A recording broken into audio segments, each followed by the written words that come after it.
যে মুক্তিযোদ্ধা কোটাধারী হয়ে কোটা চাই না। আমাদের ভাই বোনের উপর হামলার কারণে আমরা আন্দোলনে নেমেছি। আপনারা কোটা ইস্যুর জন্য সোচ্চার রয়েছেন, আর অন্যরা রয়েছে আপনাদেরকে গিনিপিগ বানিয়ে তাদের রাজনৈতিক স্বার্থ হাসিল করার জন্য। এখানে হত্যার ঘটনা ঘটেছে এবং আরও অনেক ভাঙচুর অগ্নিকাণ্ডের ঘটনা ঘটেছে। এখানে আমরা আইনানুগ যে প্রক্রিয়া সেটা অবশ্যই হবে।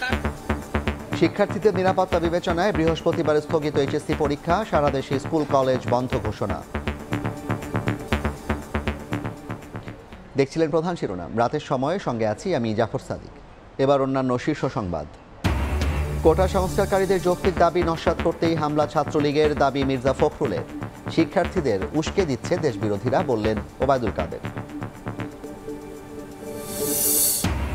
মুক্তিযোদ্ধাদের আত্মত্যাগে দেশ স্বাধীন হয়েছে, তাদের সর্বোচ্চ সম্মান দিতেই হবে। ফেলোশিপ প্রদান অনুষ্ঠানে প্রধানমন্ত্রী বললেন, অনগ্রসর কেউ পিছিয়ে থাকবে না। ঢাকা গাজীপুরে ছাগলকাণ্ডে মতিউরের সম্পদের খোঁজ, জমি ফ্ল্যাট সহ 19 কোম্পানির শেয়ার জব্দের আবেদন দুদকের। প্রাণী সম্পদের 5 কর্মকর্তা সহ 7 জনের নামে মামলা। চাকরির নাম করে সংযুক্ত আরব আমিরাতের বিভিন্ন নাইট ক্লাবে তরুণীদের বিক্রি, হাত বদল 3 থেকে 4 বার, চলে নির্যাতন। বেঁচে ফেরাদের লোমহর্ষক বর্ণনা। এবং অবশেষে ক্যাটাগরি 9-এ শাহ আমানত বিমানবন্দর, সব ধরনের বিমান অবতরণ উড্ডয়নের যোগ্যতা অর্জন। বাড়ানো হয়েছে রানওয়ে ও অগ্নি নির্বাপনের সক্ষমতা।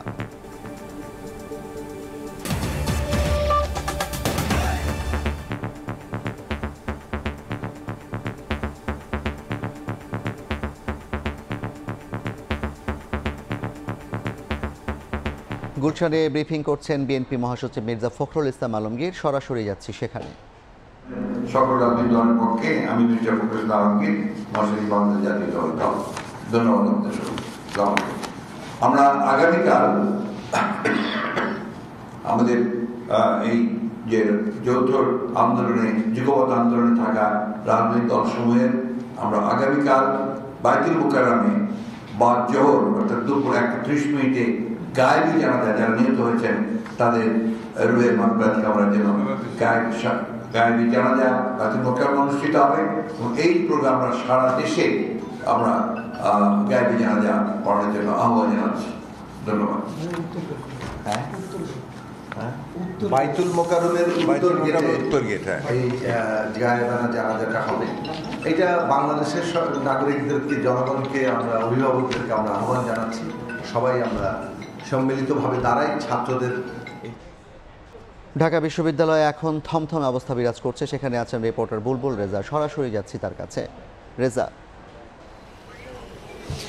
রাত 8টা থেকে প্রায় 9টা পর্যন্ত ঢাকা বিশ্ববিদ্যালয়ের উপাচার্যের বাসভবনের সামনে কোটা সংস্কার আন্দোলনকারীরা জড়ো হয়েছিলেন। সেখানে তারা অবস্থান কর্মসূচি পালন করেছিলেন। তারা চেয়েছিলেন যেন পুলিশের ব্যারিকেড, অর্থাৎ পুলিশ সেখানে অবস্থান করছিল, পুলিশের ব্যারিকেড ভেঙে তারা রাজু ভাস্কর্যের পাদদেশে যাওয়ার জন্য এখানে জড়ো হয়েছিলেন, কিন্তু পুলিশ সেখানে তাদেরকে যেতে দেয়নি। এবং এই 1 ঘন্টায় আমরা দেখেছি তারা পুলিশকে উত্ত্যক্ত করার জন্য নানা ধরনের স্লোগান দিয়েছে। পুলিশের ঊর্ধ্বতন কর্মকর্তাদের কাছে তারা জানতে চেয়েছে যে আসলে তারা কোন বিসিএস এর পরীক্ষায় উত্তীর্ণ হয়েছে, তারা কততম বিসিএস পরীক্ষায় উত্তীর্ণ হয়েছে, তারা কোটা থেকে না মেধা তালিকা থেকে উত্তীর্ণ হয়েছে।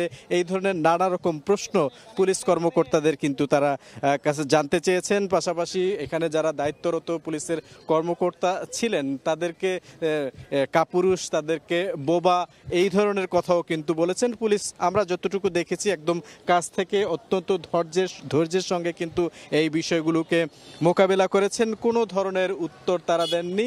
তারা তাদেরকে বোঝানোর চেষ্টা করেছেন যে তাদের যে কর্মসূচি তারা পালন করে যেন তাদের নিজ নিজ হলে ফিরে যায়। আমরা 9টার 5-6 মিনিট আগে দেখেছি যে এখানে যারা অবস্থান কর্মসূচি পালন করেছিলেন, অর্থাৎ কোটা সংস্কার আন্দোলনকারীরা, তারা এই জায়গাটি ত্যাগ করেছেন, অর্থাৎ ঢাকা বিশ্ববিদ্যালয়ের উপাচার্যের বাসভবন থেকে তারা এখন ফিরে গেছেন।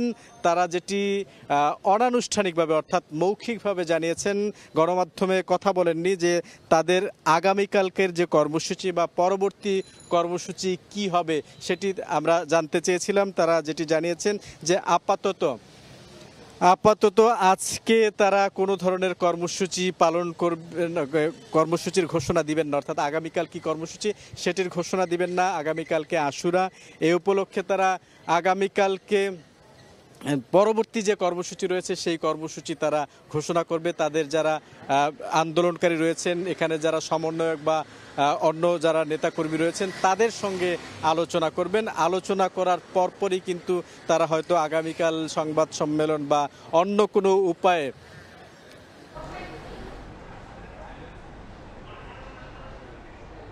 সরাসরি যুক্ত ছিলাম ঢাকা বিশ্ববিদ্যালয় প্রাঙ্গণ থেকে।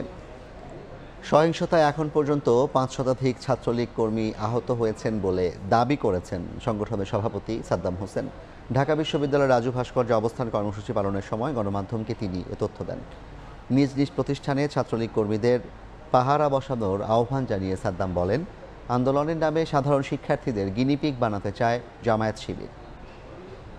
এই প্ল্যাটফর্মে যারা রয়েছে তারা আমি রাজাকারদের প্রেতাত্মা। এই প্ল্যাটফর্মে যারা রয়েছে তারা কোটা সমস্যার সমাধান চায় না, তারা প্রজন্মকে বিভ্রান্ত করে রাজাকারের রাজনীতি এই বাংলাদেশে পুনর্বাসন করতে চায়। আপনারা কোটা ইস্যুর জন্য সোচ্চার রয়েছেন, আর অন্যরা রয়েছে আপনাদেরকে গিনিপিগ বানিয়ে তাদের রাজনৈতিক স্বার্থ হাসিল করার জন্য। ইস্যু ভিত্তিক আন্দোলনকে যদি ভিন্ন খাতে প্রবাহিত করার চেষ্টা কেউ করেন, তখন আমরা দেখে নেব কত ধানে কত চাল হয়। এদিকে মহরমের কারণে এখনই কোনো কর্মসূচি দেওয়া হচ্ছে না বলে জানিয়েছে বৈষম্য বিরোধী ছাত্র আন্দোলন। তবে রাতে নতুন কর্মসূচির ঘোষণা আসতে পারে। সন্ধ্যায় ঢাকা বিশ্ববিদ্যালয়ের সাংবাদিকদের তথ্য জানিয়েছেন সমন্বয়কারীরা। আজকের কর্মসূচি এখানেই সমাপ্ত করব। আগামীকাল যেহেতু মহরম, আমরা আগামীকাল সকলের সাথে আলোচনা করে রাতের মধ্যে একটি কর্মসূচি দিব। কিন্তু আমি বারবার বলছি, আজকে আন্দোলন শেষ হয়ে যাবে না। আমরা স্পষ্টভাবে আগেও বলেছি, এখনো বলছি, আমরা একটা স্বতন্ত্র প্ল্যাটফর্ম থেকে, একটা নির্দলীয় জায়গা থেকে এই আন্দোলন পরিচালনা করে আসছিলাম এবং এখনো করছি। এই আন্দোলনে কারো দলীয় পরিচয় নিয়ে আসার কোনো ধরনের সুযোগ নাই, এবং কেউ যদি এটা আসে আমরা আন্দোলনকারীরা এটা প্রতিহত করব। শিক্ষার্থীদের নিরাপত্তা বিবেচনায় বৃহস্পতিবারের এইচএসসি পরীক্ষা স্থগিত করা হয়েছে। একই সঙ্গে দেশের মাধ্যমিক উচ্চ মাধ্যমিক পর্যায়ের সব শিক্ষা প্রতিষ্ঠান অনির্দিষ্টকালের জন্য বন্ধ ঘোষণা করেছে শিক্ষা মন্ত্রণালয়। রাতে মন্ত্রণালয়ের জনসংযোগ কর্মকর্তা এম.এ. খায়ের এ নিয়ে বিজ্ঞপ্তি দেন। জানানো হয়, বিদ্যালয় ও কলেজগামী শিক্ষার্থীদের নিরাপত্তার বিষয়টি বিবেচনায় নিয়ে শিক্ষা মন্ত্রণালয়ের আওতাধীন মাধ্যমিক উচ্চ মাধ্যমিক পর্যায়ের সব শিক্ষা প্রতিষ্ঠান বন্ধ রাখা হবে। পাশাপাশি পলিটেকনিক ইনস্টিটিউটের কার্যক্রমও পরবর্তী নির্দেশ না দেওয়া পর্যন্ত বন্ধ থাকবে।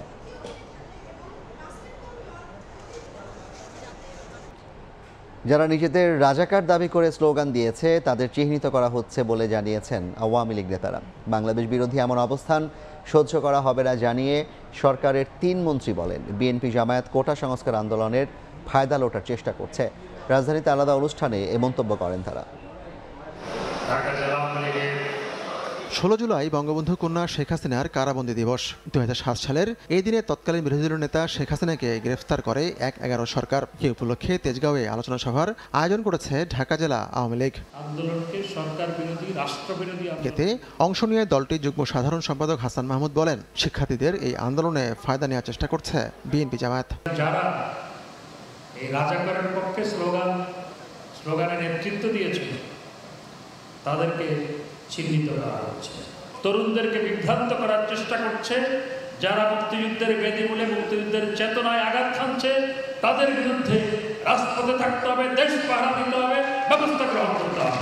শিক্ষার্থীদের চলমান আন্দোলন নিয়ে সচিবালয়ে কথা বলেন স্বরাষ্ট্রমন্ত্রী। আন্দোলনের নামে সড়ক অবরোধ করলে, ভাঙচুর করলে, জনদুর্ভোগ সৃষ্টি করলে আইন শৃঙ্খলা বাহিনী অবস্থা নেবে, কেমন কথা বলেন তিনি। আমাদের আইন শৃঙ্খলা বাহিনী দেশের সাক্ষার স্বার্থে আমরা আমাদের কাজটি আইন শৃঙ্খলা বাহিনী করবেন এবং তাদের প্রতি তাই নির্দেশ দেওয়া হয়েছে। যেখানেই ভাঙচুর হবে, যেখানেই হত্যাযজ্ঞ হবে, যেখানেই রক্তপাত হবে, আইন শৃঙ্খলা বাহিনী সেই কাজ তার দায়িত্বটা পালন করবে। মঙ্গলবার বেলা বাড়ার সঙ্গে সঙ্গে দেশের নানা প্রান্ত থেকে শিক্ষার্থীদের আন্দোলনের খবর আসতে থাকে। ধানমন্ডিতে দলের শীর্ষ নেতৃবৃন্দ এবং অঙ্গ ও সহযোগী সংগঠনের সভাপতি ও সাধারণ সম্পাদকদের নিয়ে বৈঠকে বসেন ওবায়দুল কাদের।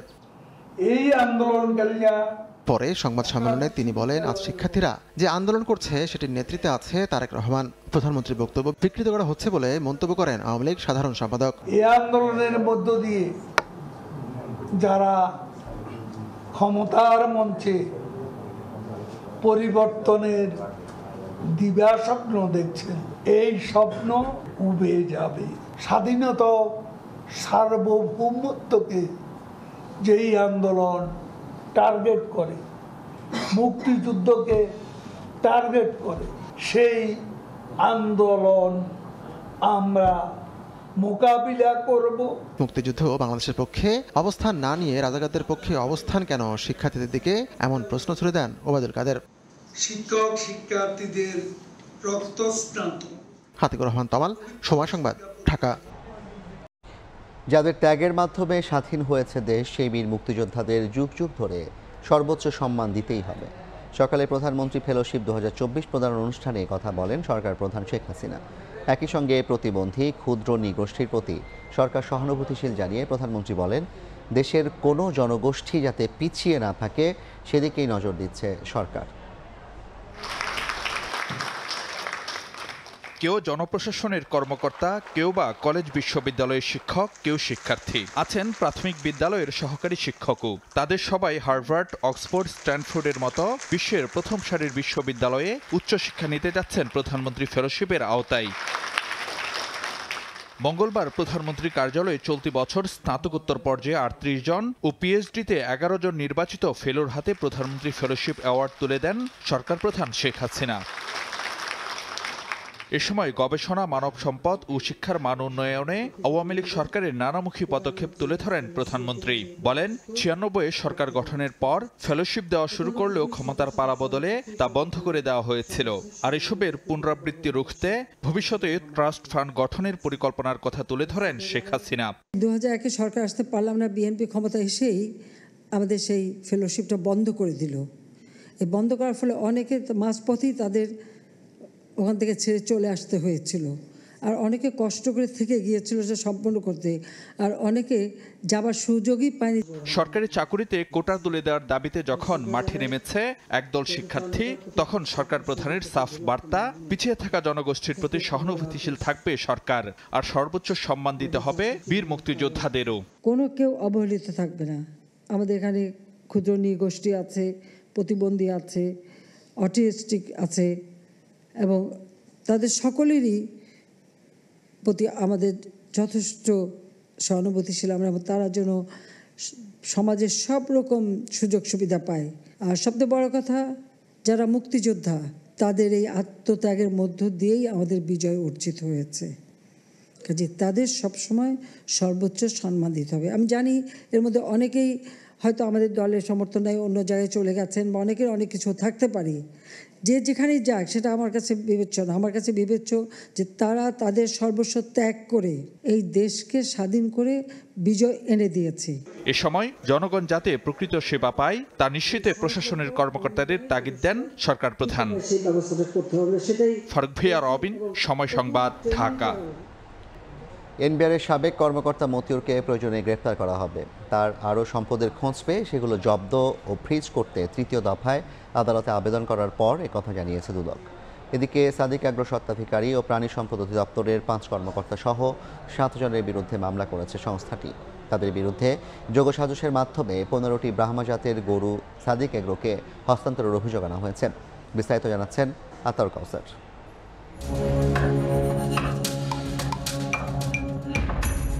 ছাগলকাণ্ডের পর এখনও একে একে বেরিয়ে আসছে এনবিআরের সাবেক কর্মকর্তা মতিউরের সম্পদ। 2 দফায় মতিউর ও তার স্বজনদের প্রায় 3,500 শতাংশ জমি, 14 কোটি টাকা, বহুতল ভবন, ফ্ল্যাট এবং 23টি বিও হিসাব জব্দ হয়। মঙ্গলবার তৃতীয় দফায় টঙ্গী গাজীপুরের স্থাপনা সহ 137 শতাংশ জমি, রাজধানীর বসুন্ধরা আবাসিক এলাকায় 8070 স্কোয়ার ফিটের কমার্শিয়াল স্পেস এবং 19টি কোম্পানির প্রায় 4 কোটি টাকা মূল্যের শেয়ার জব্দ ও ফ্রিজ করার আদেশ দিয়েছেন আদালত।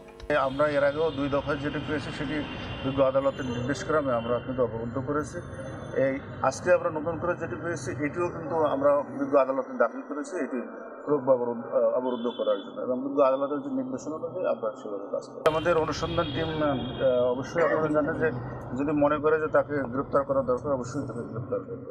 এদিকে দুর্নীতির অভিযোগে সাদিক এগ্রোর মালিক ইমরান হোসেন ও প্রাণী সম্পদ অধিদপ্তরের 5 কর্মকর্তা সহ 7 জনের বিরুদ্ধে মামলা করেছে দুদক। প্রাণী সম্পদের কর্মকর্তাদের বিরুদ্ধে অভিযোগ, সাদিক এগ্রোর ইমরানের সঙ্গে যোগসাজশ করে কাগজে কলমে জবাই করা 15টি ব্রাহ্মা প্রজাতির গরু নিলাম ছাড়াই দিয়ে দিয়েছেন প্রাণী সম্পদ অধিদপ্তর। সরকারি কোনো নিলামের মাধ্যমে কিন্তু দেওয়া হয় না। কোনো জিনিস যদি বিক্রি করতে হয়, যদি জব্দকৃত, সেটাও কিন্তু একটা নিলাম প্রক্রিয়ার মাধ্যমে, টেন্ডারের মাধ্যমে বিক্রি হয়, সেই কাজটাও কিন্তু যথাযথ করা হয়। ব্রাহ্মা জাতের 15টি গরু, যার কম বেশি মূল্য 15 কোটি টাকা, রেকর্ডপত্রে জবাই দেখে বাস্তবে জবাই না করে আত্মসাৎ করেছেন। মিথ্যা ঘোষণা দিয়ে 2021 সালে আমেরিকা থেকে বাংলাদেশে আনা হয় গরুগুলো। কাস্টমস ব্রাহ্মা জাতের গরুগুলো জব্দ করে প্রাণী সম্পদ অধিদপ্তরে জিম্মায় দেন। চলতি বছরের রমজান মাসে এই গরুগুলো প্রাণী সম্পদের দুর্নীতিবাজ কর্মকর্তাদের সহায়তায় ফিরে পায় সাদিক এগ্রো। বিক্রির উদ্দেশ্যে তোলে কোরবানির হাটে। এক একটির দাম হাঁকা হয় 1 থেকে 1.5 কোটি টাকা।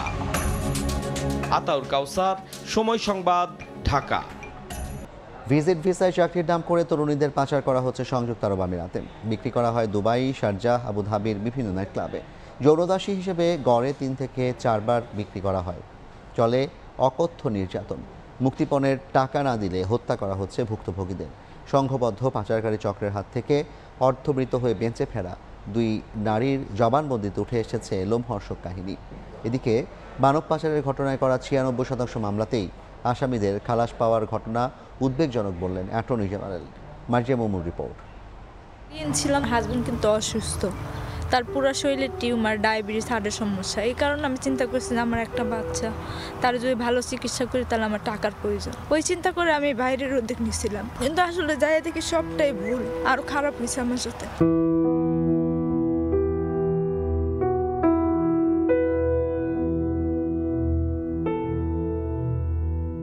যন্ত্রণা আর বিভীষিকা ঝরে পড়ছে অশ্রু হয়ে। মানব পাচারকারীদের কালো থাবায় পিষ্ট আরেকটি জীবন, আরেকটি পরিবার।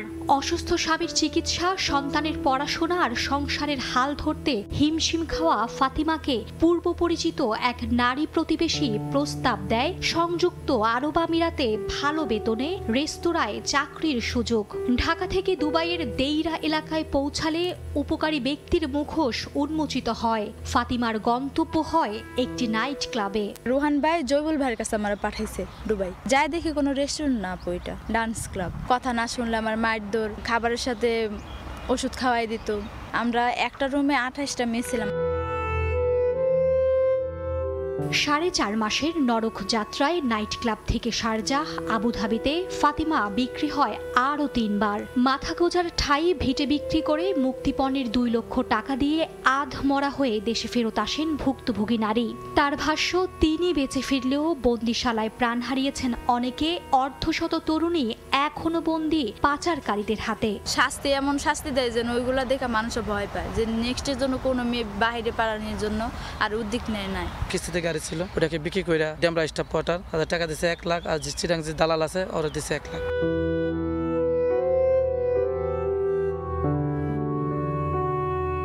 আইনে 90 দিনে অভিযোগ গঠন ও 180 দিনের মধ্যে বিচার শেষ করার বিধান থাকলেও বছরের পর বছর আদালতে চক্কর কেটে হতদরিদ্র মানুষগুলো মামলার খরচ চালাতে গিয়ে আরও নিঃস্ব হচ্ছেন। আমার 2টা মেয়ে, তার মানে স্বামী অসুস্থ, কাজকর্ম করতে পারে না। আমি নিজেই সংসার চালানোর লাগে, দিন আনি পান্তা পোড়াই। উকিলেরও আমি টাকা দিব কিভাবে, খাবো কিভাবে? শুনতাম আগে সব আইন সবার জন্য সমান, এটা সমান না।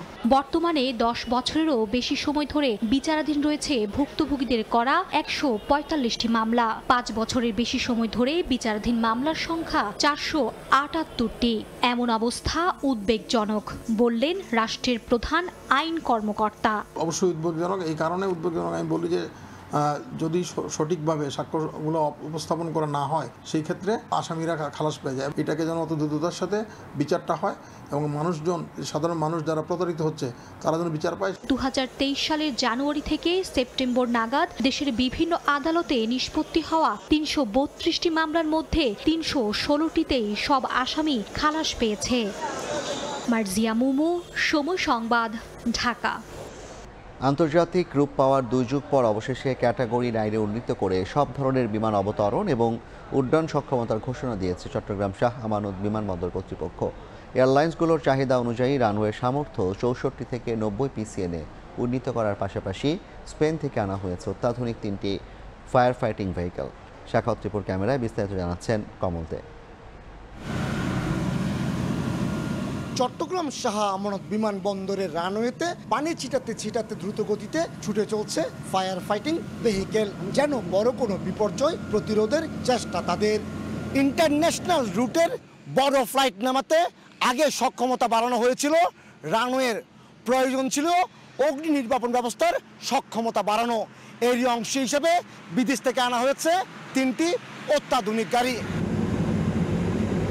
এইভাবেই চট্টগ্রাম শাহ আমানত বিমানবন্দরের ক্যাটাগরি 8 থেকে 9-এ উন্নীত করার অংশ হিসেবে বাড়ানো হচ্ছে অগ্নি নির্বাপন সক্ষমতা। একটা গাড়িতে 12,000 লিটার পানি, 1440 লিটার ফুম এবং 250 কেজি ড্রাই কেমিক্যাল পাউডার আছে। ওই অনুযায়ী ক্যাটাগরির চাইতে আমরা অনেক আপগ্রেড অবস্থায় আছি এখন। এয়ারলাইন্সের বিধি অনুযায়ী বড় ফ্লাইট অবতরণ কিংবা উড্ডয়নের ক্ষেত্রে রানওয়ের সামর্থ্য 90 PCN নিশ্চিত করতে হয়। পাশাপাশি ফায়ার ফাইটিং ভেহিকেল থাকতে হবে কমপক্ষে 3টি 90 PCN এবং ফায়ার ফাইটিং ভেহিকেল 5টিতে উন্নীত করা হয়েছে। ক্যাটাগরি 9 হওয়ার পরে যেটা হয়েছে, আমাদের সৌদি এয়ারলাইন্স, বিভিন্ন কাতার এয়ারওয়েজ প্লাস অন্যান্য যে এয়ারলাইন্সগুলো, তারা এখন স্বস্তিতে আছেন যে তারা এখন এখানে এসে ল্যান্ড করতে পারবে। 2000 সালে জাপানি সংস্থা জাইকার সহযোগিতায় আন্তর্জাতিক রূপ পাওয়া চট্টগ্রাম শাহ আমানত বিমানবন্দরে বছরে 16 লাখ যাত্রী যাতায়াতের পাশাপাশি 20,000-এর বেশি ফ্লাইট উঠানামা করে। কমল দে, সময় সংবাদ, চট্টগ্রাম। মার্কিন প্রেসিডেন্ট নির্বাচনে প্রার্থী হিসেবে নিজ দলের চূড়ান্ত মনোনয়ন পেলেন ডোনাল্ড ট্রাম্প। সোমবার উইসকনসিনের মিলওয়াকিতে রিপাবলিকান দলের জাতীয় সম্মেলনে সদস্যরা ভোটের মাধ্যমে ট্রাম্পকে মনোনীত করেন। এছাড়াও এদিন ট্রাম্প নিজের রানিং মেটও ঘোষণা করেন। ওহাইও অঙ্গরাজ্যের সিনেটর জেডি ভ্যান্স হচ্ছেন ভাইস প্রেসিডেন্ট প্রার্থী। গুলিতে আহত ট্রাম্প এদিন কানে ব্যান্ডেজ নিয়ে এই সম্মেলনে যোগ দেন। যুক্তরাষ্ট্র থেকে বিস্তারিত জানাচ্ছেন হাসানুজ্জামান সাকি। আততায়ীর গুলি থেকে বেঁচে ফেরার পর নিজ দল রিপাবলিকান পার্টির জাতীয় সম্মেলনে যোগ দেন আহত ডোনাল্ড ট্রাম্প। সোমবার প্রেসিডেন্ট প্রার্থী হিসেবে তাকে আনুষ্ঠানিকভাবে চূড়ান্ত মনোনয়ন দেওয়া হয়। সম্মেলনে একচ্ছত্র আধিপত্য বিস্তার করেন ট্রাম্প।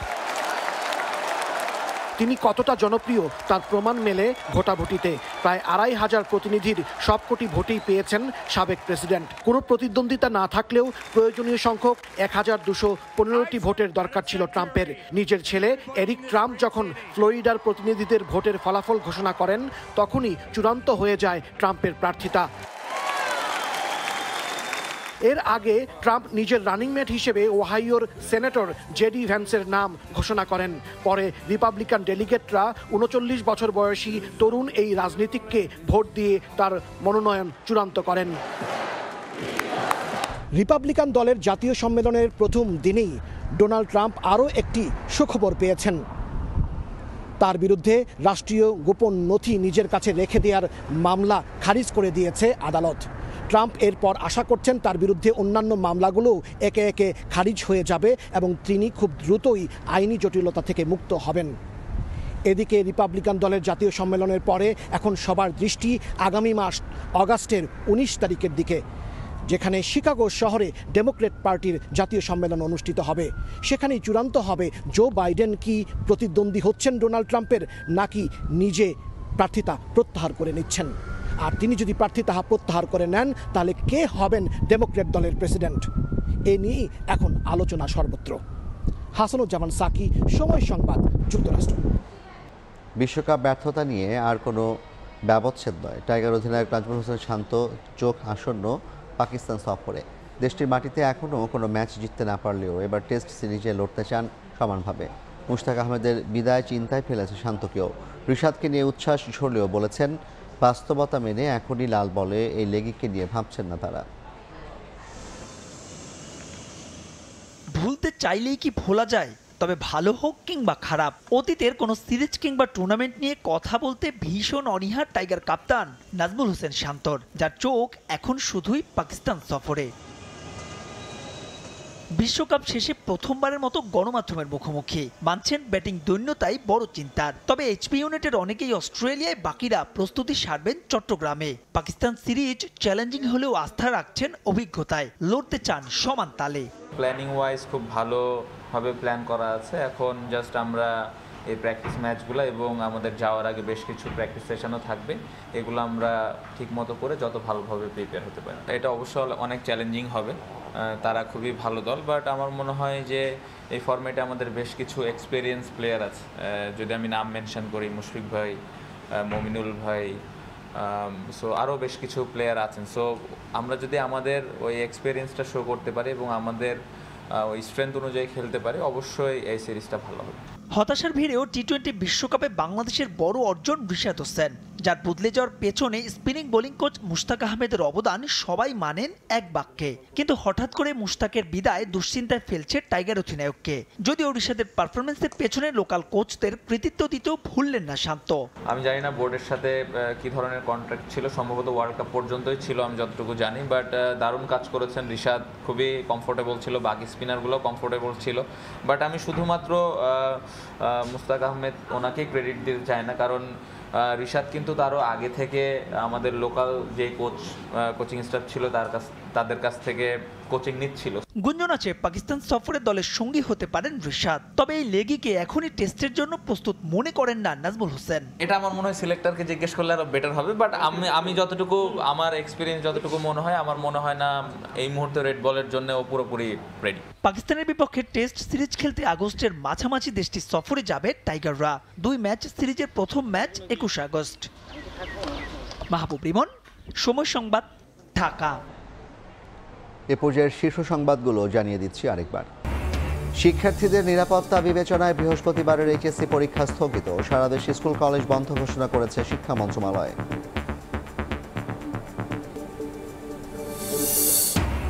এবং কোটা বিরোধী আন্দোলন বিএনপির নয়, তবে ছাত্রদের রক্ষায় মাঠে থেকে ভূমিকা রাখবে দল। জামালের মির্জা ফখরুল, শিক্ষার্থীদের উস্কে দিচ্ছে দেশ বিরোধীরা, বললেন ওবায়দুল কাদের।